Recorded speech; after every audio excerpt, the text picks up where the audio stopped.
Շուրջ մեկ շաբաթ անց փամբակից գտել են 13-ամյա Նարինեի մարմինը։ Աղջկա մարմինը Փամբակ գետում ենթադրյալ դեպքի վայրից շուրջ 550 մետր հեռավորության վրա է գտել ջրասուզակ Վահե Մելքոնյանը։ 1.5 մետր խորությամբ խորտակվել էր։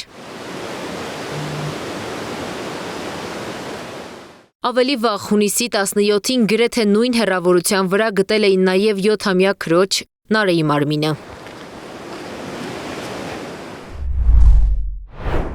Որոնողական աշխատանքներին ներգրավել էին փրկարարական և ոստիկանական ծառայողներ, կամավորներ, ջրասուզակներ, անօդաչու սարքեր, օգտագործվել են նաև նավակներ ու այլ տեխնիկական միջոցներ։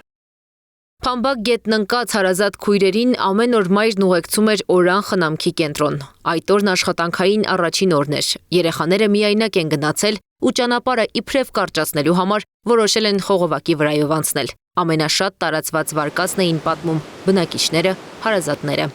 Մշտական հաճախել են 2-ից 6 ծնգա ժամանակահատվածը։ Միշտ մայրը ուշադիր եղել, ուղղակի առաջի աշխատանքային օրն եղել։ Չի կրծե երեխեքին տանի, այդ երկու երեխեն մեկ քիչ մշտաբել են, դուրս են եկել, մինչև մյուսները գնացել են, ու չեն հասել Օրան, ճանապարհին չէ։ Երկու քույրերի գետն ընկնելու հնարավոր պատճառը մահաբեր խողովակը դեպքից օրեր անց հեռացվել է։ Բնակիչները պատմում են ոչ առաջին, ոչ վերջինը կլիներ, եթե խողովակը շարունակեր մնալ այնտեղ։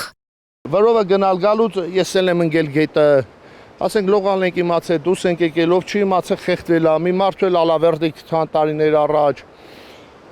Այս խողովակը սա ոչ կոյուղի է, ոչ ջրատար, ոչ մի բան, ինքը իրանից ոչ մի դես չի տանում, ինքը պարզապես մարդու գլուխ ուտող մահաբեր մի հատ թակարդա մեր զեորմաս թաղամասի համար։ Այս խողովակից վերև մի 150 մետր վերև ունենք եւ մեքենայի կամուրջ, անվտանգ եւ մարդկանց կամուրջ, գետից բավականին բարձր սովետական ժամանակ կառուցված անվտանգ կամուրջ։